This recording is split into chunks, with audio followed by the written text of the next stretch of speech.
It was a quiet Thursday night when my wife Emily brought up the topic that would forever change how I saw her. We just finished dinner. Pasta, wine, soft jazz humming in the background. And for a few moments, everything felt normal. She looked beautiful in the candlelight, her hair loose, her smile gentle. But there was something different about the way she kept twirling her fork, avoiding my eyes. "Can I ask you something without you getting mad?" she said finally. My heart slowed. That's never a good start. I leaned back in my chair, trying to sound calm. "Of course. What's on your mind?" She hesitated, took a deep breath, and then dropped it like a grenade. "What if I invited a friend to join us sometime?" I blinked, unsure if I'd heard her correctly. "Join us?" I asked. For dinner? She bit her lip and shook her head slowly. "No, I mean in the bedroom." The words hit me like ice water. For a second, I thought she was joking, but when I saw the nervous, hopeful look in her eyes, I realized she wasn't. A long silence stretched between us, heavy and suffocating. The clock ticked on the wall. Somewhere outside, a car passed. Inside, my world had stopped moving. She went on, trying to sound casual, trying to disguise the tremor in her voice. "It's just something I've been thinking about. People do it all the time. It's not about love. It's just about trying something new." I stared at her, wondering when the woman I married, the one who used to talk about forever, had turned into someone searching for new. I didn't yell. I didn't slam my hands on the table. Instead, I smiled. That kind of cold, quiet smile that makes people realize they've gone too far. "So," I said, voice low, "you want to bring someone else into our marriage? You think that'll fix something?" She immediately started backpedaling, her words tumbling over each other. No, it's not like that. I just thought maybe it could be fun. You know, different." She was nervous now, realizing she'd crossed a line she couldn't uncross. I nodded slowly, stood up, and walked to the kitchen counter. I poured myself another glass of wine, not because I needed it, but because it gave me time to think. When I turned back to her, I said calmly, "All right, let's do it your way. You can invite your friend." Her eyes widened, confusion flickering across her face. "Wait, seriously?" she stammered. "You're okay with it?" I smiled faintly and replied completely.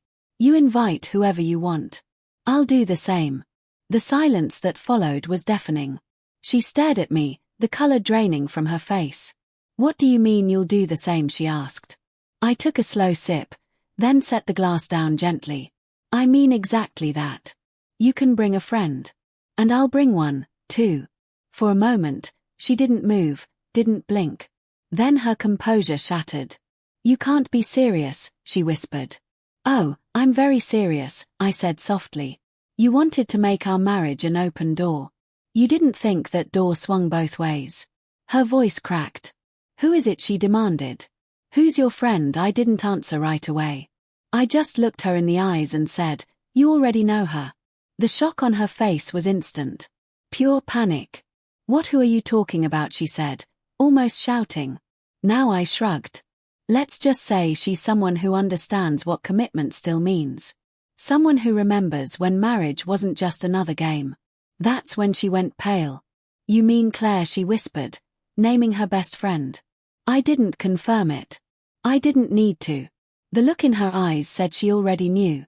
I sat back down, calm as ever, and added, "Funny, isn't it how you talk to your friends about everything, including the things I'm not supposed to know?" She dropped her face into her hands, trembling. "You read my messages?" she gasped. I leaned forward and said, "No, Claire told me herself. Apparently, she's tired of hearing how you flirt behind my back while pretending everything's fine at home." Tears filled her eyes then. "It wasn't like that," she tried to say, but the words sounded empty. I could have shouted, could have thrown the glass against the wall, but I didn't. Instead, I stood up, walked over, and whispered in her ear. "You asked if I'd ever share what's mine. Now you know my answer. I won't. Not ever." She looked up at me with a face full of regret. And in that moment, I saw something deeper than guilt. I saw fear.